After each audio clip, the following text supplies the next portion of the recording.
A fight for all. In the flickering light of a makeshift bunker, the world's maps were redrawn with the ink of desperation. Captain James Walker gripped the edge of the heavy wooden table, his eyes meeting those of Lieutenant Ethan Moore. Different accents, different flags, but the same grim resolve etched into their tired faces. The storm was coming, and they were the only ones standing in its path. The mud of the front lines didn't care for borders or titles. Lieutenant Ethan Moore shared a single crumpled letter with Sergeant Lucas Reinhardt as the rain turned the earth into a gray slurry around their boots. They spoke in hushed tones about the homes they had left behind, the rolling hills of the English countryside, and the quiet forests of the continent. For a brief moment, the distant thunder of artillery was just noise. Then came the fire. The sky turned a bruised, toxic purple as the world exploded around them.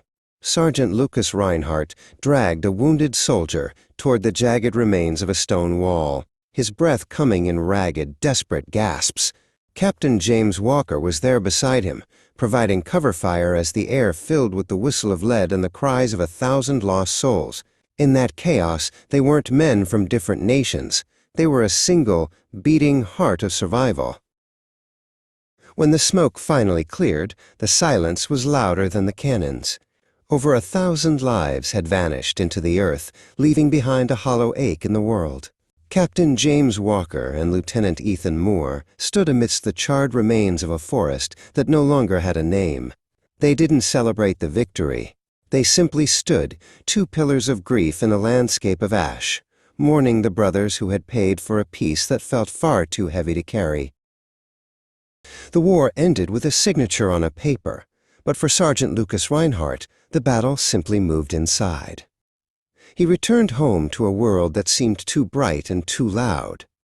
He sat by a window with a cane resting against his chair, his leg humming with permanent pain and his mind refusing to stop scanning the tree line for a danger that was no longer there.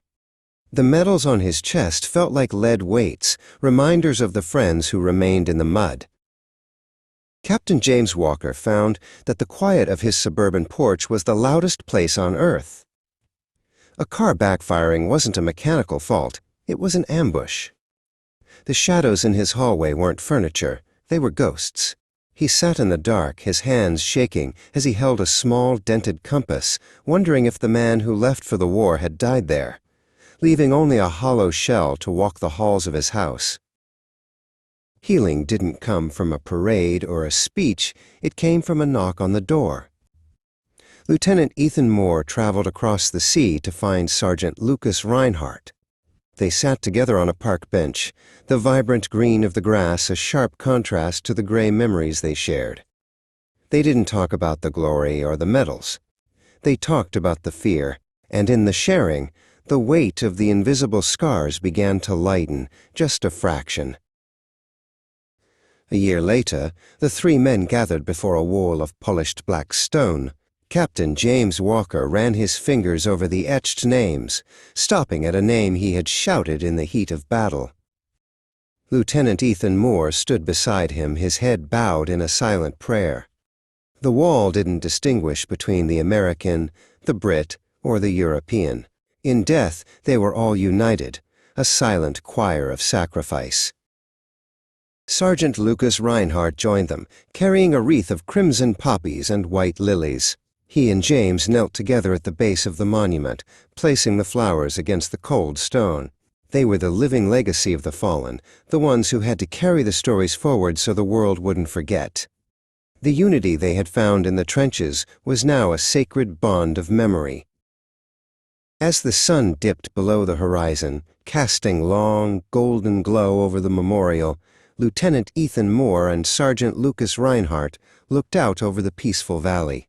The scars remained, some on their bodies, some in their dreams, but they stood tall.